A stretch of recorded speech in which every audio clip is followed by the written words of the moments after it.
In today's video, we're going to be playing buy or sell with surprising undefeated teams in college football. The sport is such that there are scheduling imbalances that are vast across the country and so many teams at the FBS level. So every single season, there's teams that get off to an exciting 2-0, 3-0, 4-0 start, and they just end up completely flaming out. Meanwhile, with other teams, it's just a sign of things to come, and they have a great season. And so in today's video, we're going to play buy or sell with those teams. Let's take a look at the teams we're talking about specifically. These are teams that are undefeated, but not just undefeated. It's a surprise they're undefeated. No one's really shocked that Georgia is still undefeated at this point, or Ohio State. We're not talking about those teams. We're talking about the Michigan States and the Auburns and the Florida States. You can see them all here. All of these teams pretty much have won at least one game where they were an underdog in, and people didn't expect them to be undefeated at this point in the season. We've got a healthy mixture, but just to illustrate the point of this video, here are the teams that were off to a 3-0 start last season. And as you can see,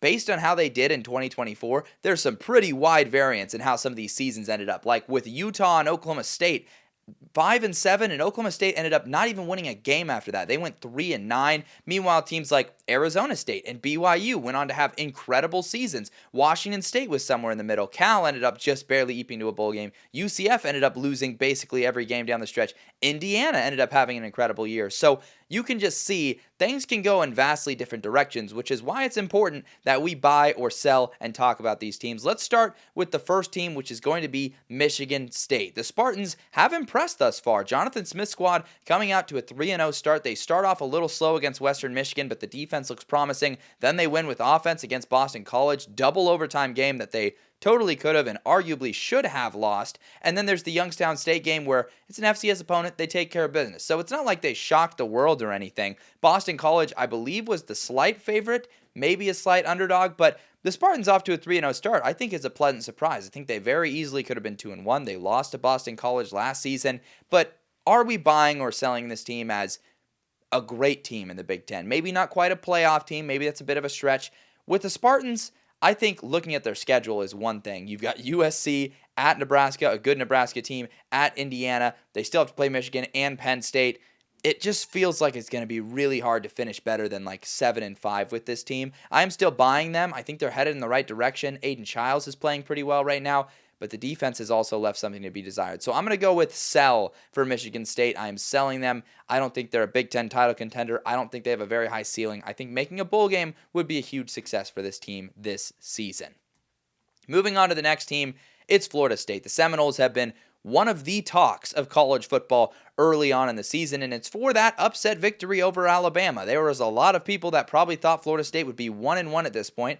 Instead, they're 2-0, and they follow up that emphatic win versus Alabama. By the way, nothing fluky about it. It was just them beating Alabama straight up, and they dominate East Texas A&M. Terrible team, but the offense still looked really, really crisp, and the team played really well. So with Florida State, we look at their stretch coming up. They play Kent State and Virginia, two very winnable games, but really the big games on the schedule are going to be Miami and at Clemson, and even at NC State later could be a little tricky. Playing Florida at the end of the year is obviously big, but the way Florida State has won and the way they have looked tells me this is not a fluke. I am buying Florida State. I think they could very well make the ACC title game.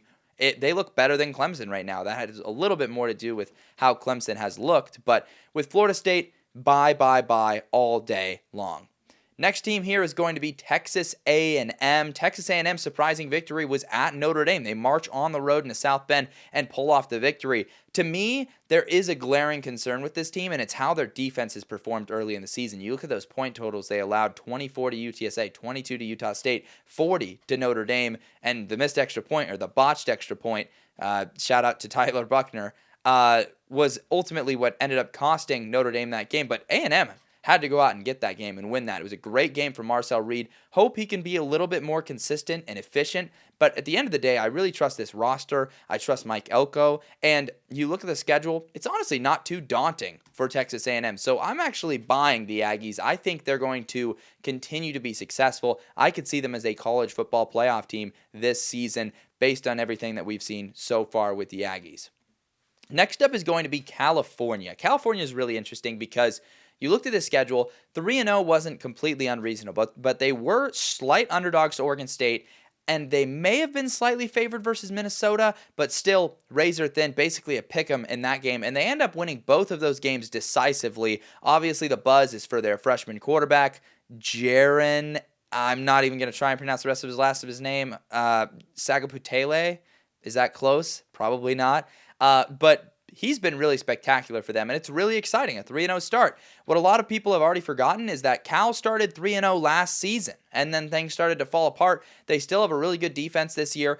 There's a lot of things to like with this team, but I just don't know if they're winning in a sustainable way. I don't think the offense can stay as consistent as it has been early in the year. I think the defense is solid. They should make a bowl game in the ACC. They can do a lot with this schedule. This is the main thing people look at when they're high on this team is the schedule. But talk about losable games on here. At Boston College is losable. At Virginia Tech is losable. Louisville's losable. Even at Stanford's losable. SMU, they'll be underdogs. Duke and North Carolina are losable. This isn't a team with like a super high floor that can't lose those games. So I think a bowl game is feasible, but I'm definitely selling on Cal for anything beyond that. Next up, we have Georgia Tech. The Yellow Jackets get a really nice road victory at Colorado to open the year, and then they beat Clemson in a statement victory. Brent Key now 7-1 versus ranked ACC opponents. That's pretty nuts. And you look at the schedule down the stretch, and Georgia Tech could very easily be favored in every single game except for that date against Georgia in late November. So a super exciting opportunity lies ahead for the Yellow Jackets. There's a few caveats here, like the fact that if Haynes King goes down with an injury, the offense is going to look a lot different. And the Yellow Jackets run their whole offense through him basically, but a really physical team. You love the style of play. You love how aggressive their coaching is. And so for that reason, I'm buying them just like I bought them all offseason, labeling them as an ACC title contender, even put them in my ACC title game in the offseason. I stand by that. I think Georgia Tech is going to make the ACC title. Next team here is going to be the Auburn Tigers. Auburn's big victory was that road win at Baylor, essentially a pick 'em. It ebbed and flowed who was favored in that game, but now they're at 3-0 with wins over Ball State, South Alabama, lining up on some cream puffs, although shout out to South Alabama. They're not a bad team this year. This week, a huge test at Oklahoma. Going to kind of be a reality check for Auburn, I think. They really were effective against Baylor. They showed some upside, but they are still pretty limited passing the football with Jackson Arnold. The defense has stepped up and has been solid, and limiting that Baylor team as much as they did, that's impressive. But overall, there's been signs, and I just think Auburn's going to be in for a little bit of a reality check as they go down the stretch here in the schedule. And you look at some of the games. I mean, Oklahoma, A&M, Georgia, Missouri, they could be a great team and still lose all of those games. It's kind of a middle-loaded schedule here. So you feel a little bit for Auburn. I'm going to sell on them if we're talking about them in playoff conversations or anything of that sort. Definitely it's a sell for me when it comes to Auburn. But we got another SEC team here. It's Mississippi State. They land a signature victory over Arizona State. They avoid a trap on the road versus Southern Miss. They've showed a lot of really great stuff. Blake Shapen's been fantastic. The offense has been humming. And so for that reason, there's some optimism, especially if you look, they play NIU. That could be 4-0 for Mississippi State. So a really awesome start to the season. That home game against Tennessee, I could see the Bulldogs potentially winning. But as you look down the stretch, it really does seem like they're going to get a bit of a reality check, getting a little further. And I just don't think that this big of a leap was made from year one to year two. They are much better than they were last season, but I don't think we're talking even anything beyond just getting into a bowl game. So I think that should be the goal for Mississippi State, and I think they can achieve that this year. Key swing games there are going to be like the Florida game, the Arkansas game, maybe that Ole Miss game at the end of the year. I think they can get to it, but overall I'm selling on them in terms of any like conversations about dark horse playoff team. Can they knock off top contenders in the SEC? I don't think that's the realm that we're talking about with Mississippi State.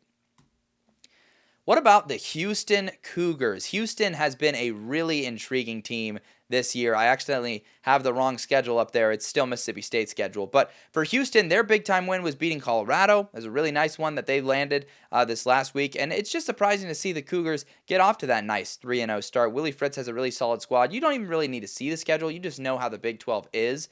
And I actually have the correct one there.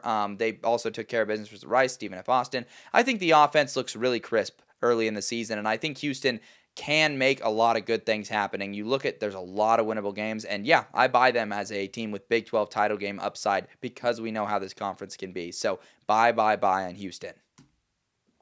Next up, we're going to have Vanderbilt. Vanderbilt off to a 3-0 start. It's kind of interesting to have both Vanderbilt and Mississippi State undefeated. It's kind of cool. you look at the next couple of games here, and the schedule lays out pretty beautifully for Vanderbilt. First 5 games, they can get to a 5-0 start. They are projected to start off 5-0. And then we're talking about a realm of possibility that is never talked about with Vanderbilt, and that is like playoff upside potentially. Crazy stuff. They just beat South Carolina on the road. If they're capable of doing that, beating Missouri's not off the table, beating Auburn, beating Kentucky, those are all well within the realm of possibility. And then you talk about, do they have a chance versus Tennessee this year? How about Texas? They've looked kind of clunky. How about LSU? Their offense hasn't been incredible. All of the sudden, the number of winnable games in the schedule has just skyrocketed for Vanderbilt. And for that reason, with Diego Pavia at the helm, I think they can win most, if not every game on their schedule if they bring their A game. That's not how it works, obviously. I don't think they're just going to win every game on the schedule. I think their actual ceiling is more like 9-3, just given depth and talent and all that stuff. But still, I'm buying Vanderbilt football just in general for everything. So I think they're going to be an excellent team this season. And I think they could break more hearts in SEC play and potentially make some real CFP noise. We've got the Arizona Wildcats, another Big 12 team on here. Really nice victory, decisive victory over Kansas State. Kansas State sputtering, but still a nice win if you're the University of Arizona. One you totally could have lost. And you look at the schedule down the stretch, there are many winnable games on here. But I don't know if I'm completely sold on this team being wholesale improved and wholesale better. And they do draw some tough games. Iowa State on the road, having to play BYU and Baylor and Arizona State and a Kansas team that looks really good. There are quite a few daunting games here. And I think for Arizona, a bowl game is feasible. Much beyond that is going to be tough. It can happen in the Big 12, but I feel like I'm going to buy Houston and sell Arizona. You got to buy one Big 12 team, sell another one, because I'm keeping in mind we watched Oklahoma State go 3-0 and then 3-9 last season. So could happen to anyone. Not saying it's going to happen to Arizona, but could happen to anyone. And Kansas State's not playing very well right now. So we don't know a ton about Arizona just yet. We've got North Texas here. North Texas, a team I hyped up and gassed up all offseason. And they look pretty dang good. They avoid what would have been a bad loss at Western Michigan. They're not a terrible loss, but it wouldn't have been a great loss. And then they play Washington State, and they just kick the tar out of them. A huge win. You look at their schedule.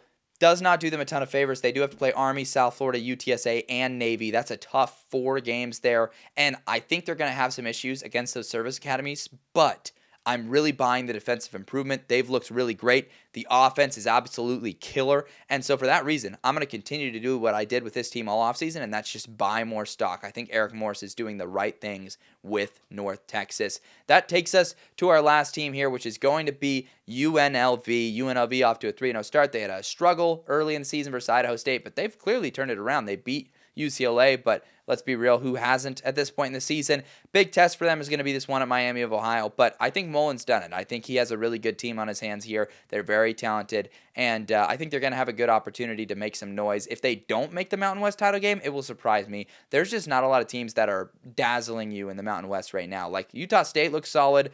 Colorado State still could be good. New Mexico did get a really nice win. Again, everyone's beating UCLA. They beat UCLA as well. Boise State looks flawed. UNLV looks flawed. A lot of flawed teams at the top of this conference, but UNLV, I think, can be the flawed team to do it. So I'm going to go ahead and buy on UNLV.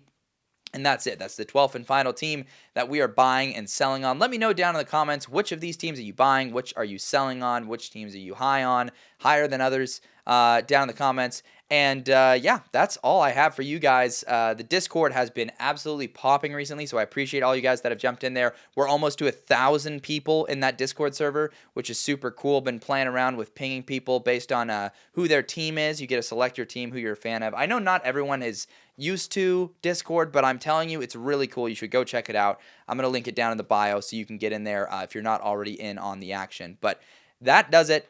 Let me know down in the comments if you like this video, other videos I should do. I might be repeating myself a little bit, but that's okay. You guys know how these videos typically end. But that's all I got for you guys today. Looking forward to getting out my picks for every single Week 4 game, which will drop later this week on this channel. And that's all I got for you guys today. I will see you guys later this week.